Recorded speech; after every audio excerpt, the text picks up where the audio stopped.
everyone, welcome back to the channel. This week I'm going to be doing an overview of our Tubetizer saturation plugin. So let's get to it.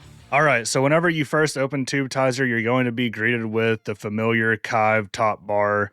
We have all of our licensing info right here, so you can be sure that you're up to date on the latest version. We have a preset bank that you can load presets that you save, factory presets, you can save them. We have our mix knob so we can dial in the saturation in parallel. We have oversampling all the way to 16x. And then we have our gain link, which we can turn on and off. And all this is doing is on default, if you want to turn the distortion up, is going to make the output go quieter so you're not blowing out your speakers, or we can turn that off and adjust these two separately. So it just really depends on what you want. All right, getting to the plugin, you have your meters right here and you can monitor your input, your output, turn it on and off. We have our distortion knob, which is driving our saturation throughout the whole entire plugin, our output knob. We have our compressor knob, which is a very gentle style compression in this plugin. The more that you push this, the more compression that you're going to hear. We have a tone knob. Think of this sort of like an EQ. You dial this all the way to low, the tone's going to be darker. You dial it all the way to high, it's going to be much brighter. It's going to give it more of a bite.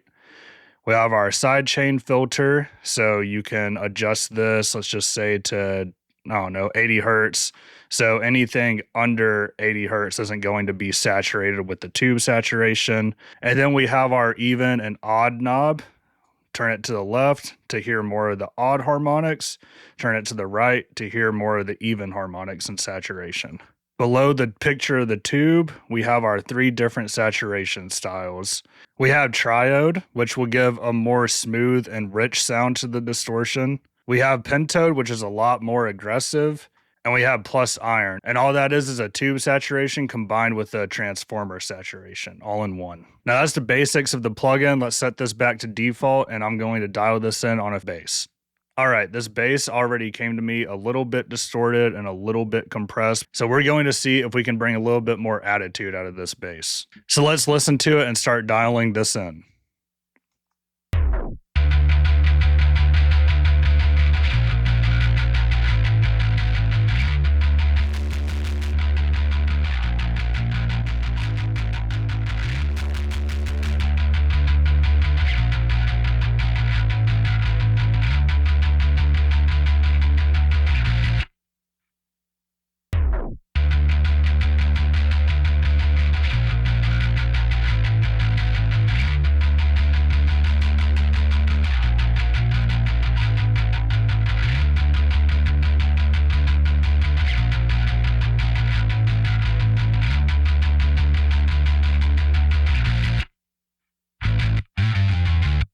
All right, and it's that quick and simple to dial in a tone using Tubetizer. All I did was I went to pentode and I pushed the distortion until it started breaking up the sound source, and then I dialed it back a little bit. I went to even harmonics to make it match the aggression of the pentode, and then I brightened it up just a little bit, and I did a hair of compression. So all that's really doing is pushing that pick attack a little bit more forward, allowing the listener to hear it more in the context of the mix, and I really like that sound. It sounds a little bit more aggressive, and it matches the aggressiveness of the drums.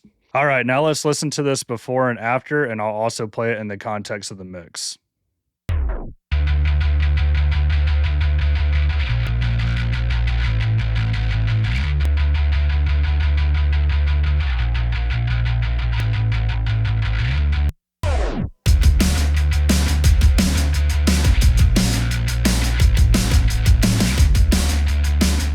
Well, that's Tubetizer, and that's how easy it is to dial it in. I urge you to try it on your guitars, your drum shells, your vocals, and anything that you possibly can. Thanks for watching this video. If you enjoyed this, please like and subscribe to the channel and let us know how you've been using Tubetizer in your mixes in the comments below.